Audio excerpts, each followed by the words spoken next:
आज माननीय मुख्यमंत्री जी के आगमन से जनपद झांसी धन्य हुआ है।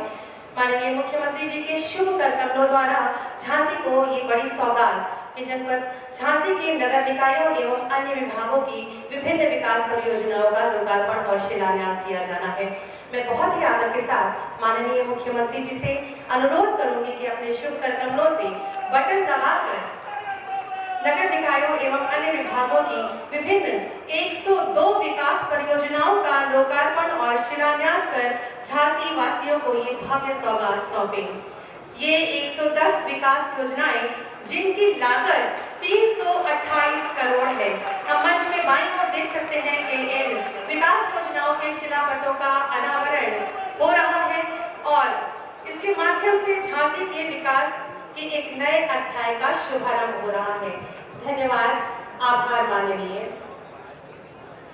पर्यटन को बढ़ावा देने हेतु जिलाधिकारी झांसी द्वारा पर्यटक के ऊपर तैयार की गई एक कॉफी टेबल बुक है। मैं बहुत ही आदर के साथ मंडलायुक्त महोदय और जिलाधिकारी महोदय से निवेदन करूंगी कि कृपया इस कॉफी टेबल बुक को माननीय के समक्ष लाएं, जिसका विमोचन माननीय जी के शुभ करतव्यों से किया जाएगा।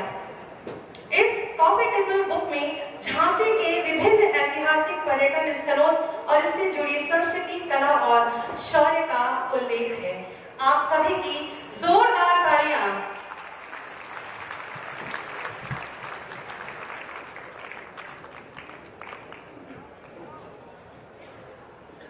झांसी की धरती शौर्य, वीरता और बलिदान की कहानी कहती है।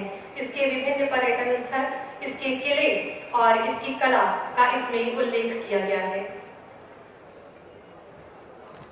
आप सभी की जोरदार तालियां मंच तक पहुंचे। बहुत बहुत धन्यवाद माननीय। हमारे माननीय मुख्यमंत्री जी, जिनकी पहचान है उनकी पारदर्शी और दमदार कार्यशैली, सकारात्मक सोच, जिसका परिणाम है आत्मनिर्भर उत्तर प्रदेश, जो सुरक्षा, सुशासन और विकास की दिशा में नित्य नए सोपान चढ़ रहा है। प्रदेश के यशस्वी माननीय मुख्यमंत्री जी, जिन्होंने देश की दशा और दिशा दोनों बदल दी तथा जिनकी लोकप्रिय सामाजिक और आर्थिक नीतियों से प्रदेश में सकारात्मक परिवर्तन हुए हैं। उत्तर प्रदेश को $1 ट्रिलियन की इकोनॉमी बनाने को कृत संकल्प तथा नए शुभ संकल्पों से उत्तर प्रदेश को विकास की नई ऊंचाई तक ले जाने वाले हमारे यशस्वी माननीय मुख्यमंत्री जी से विनम्र अनुरोध करूंगी कि अपने उद्बोधन से हमें कृतार्थ करें, अपने आशीर्वादों से हमें धन्य करें।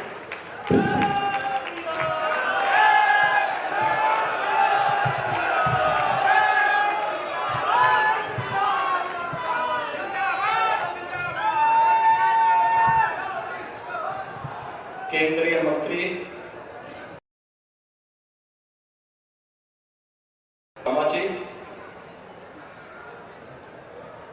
उत्तर प्रदेश के विधान परिषद के माननीय सभापति कुंवर मानवेंद्र सिंह जी, लोकप्रिय सांसद अनुराग शर्मा जी,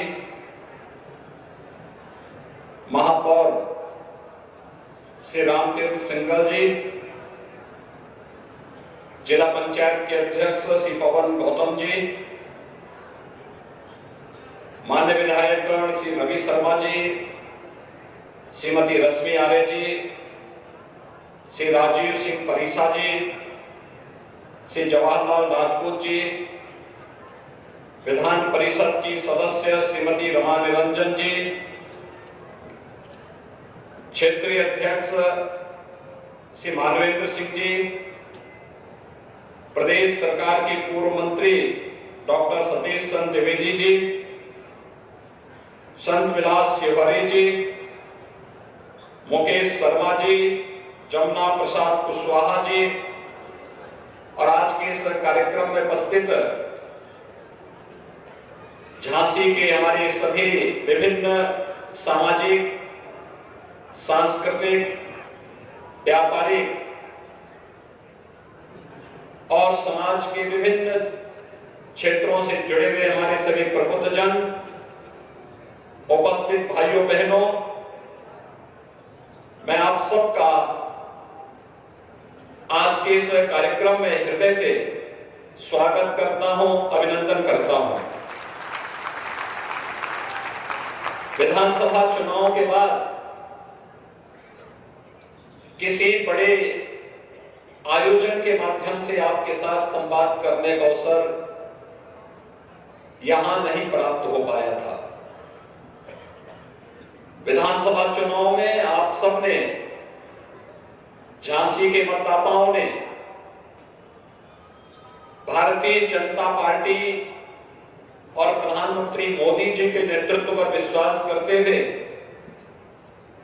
प्रदेश में फिर से सरकार गठन के लिए अपना आशीर्वाद प्रदान किया। मैं इसके लिए पूरे झांसी वासियों का हृदय से धन्यवाद ज्ञापित करते हुए आज आप सबको 322 करोड़ रुपए से अधिक की परियोजनाओं का लोकार्पण और शिलान्यास करने का हमें यहां अवसर प्राप्त हुआ है। इसके लिए अपने सभी माननीय जनप्रतिनिधियों का मैं हृदय से उन्हें बधाई देता हूं और आप सबको इन योजनाओं के लिए आप सभी झांसी वासियों को हृदय से आपका अभिनंदन भी करता हूं। भाइयों बहनों, बुंदेलखंड कभी प्रदेश के अंदर और देश के अंदर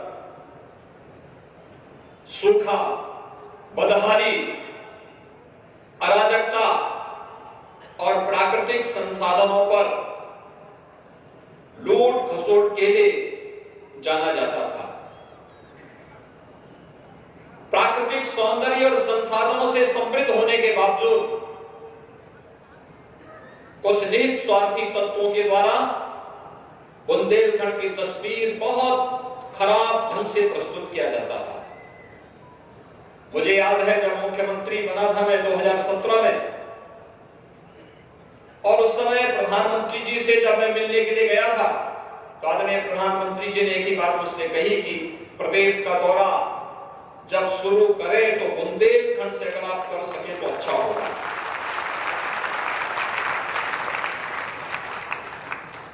मैंने जानने का प्रयास किया कि आखिर बुंदेलखंडी क्यों।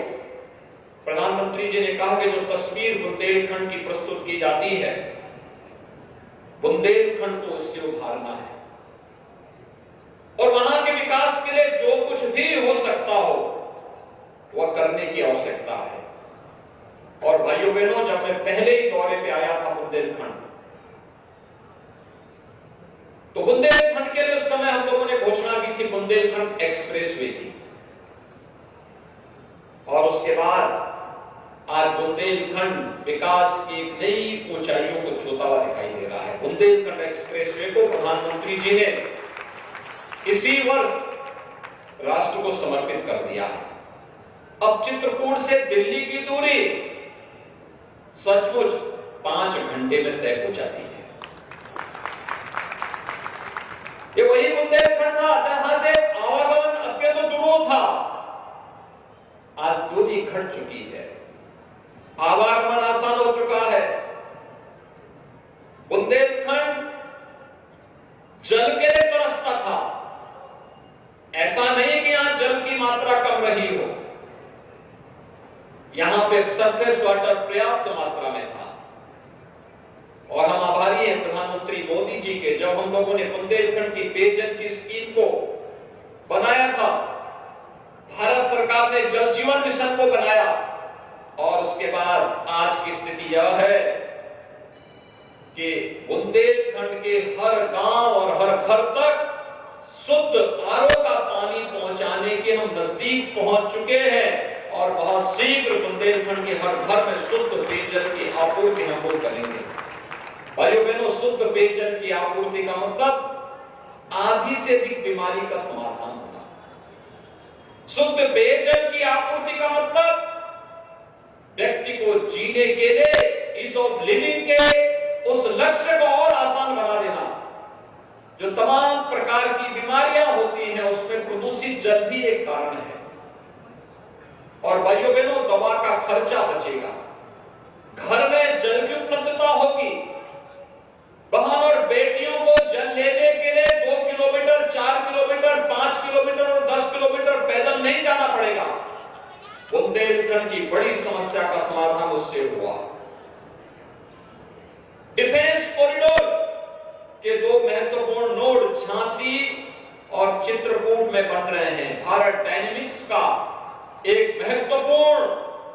यूनिट यहां पर स्थापित हो रही है।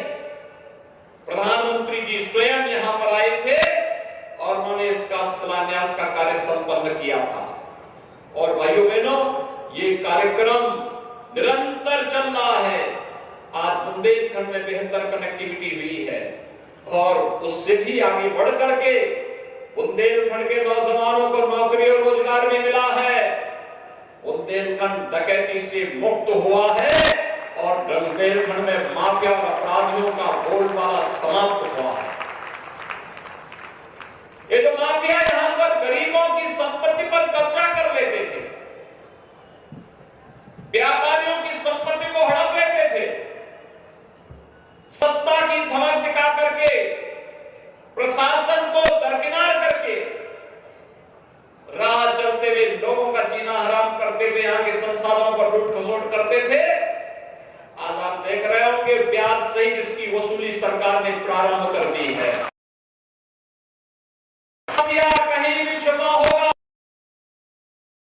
कोई माफिया जिसने अवैध तरीके से सरकारी संसाधनों को लूटा होगा, किसी गरीब और किसी व्यापारी की संपत्ति पर कब्जा किया होगा, अगर अभी तक खाली नहीं हुआ है तो अब ब्याज सहित उसको खाली करवाने की तैयारी चल रही है। व्यापक पैमाने पर हम लोगों ने इस कार्रवाई का आगे बढ़ाना प्रारंभ कर दिया है। 2017 के पहले ये माफिया गरीबों के लिए, व्यापारियों के लिए संकट बने थे और सत्ता का धमक दिखा करके प्रशासन और पुलिस को भी प्रताड़ित करते थे। आज वही पुलिस इन माफियाओं के लिए काल बनकर के उतर चुकी है। अब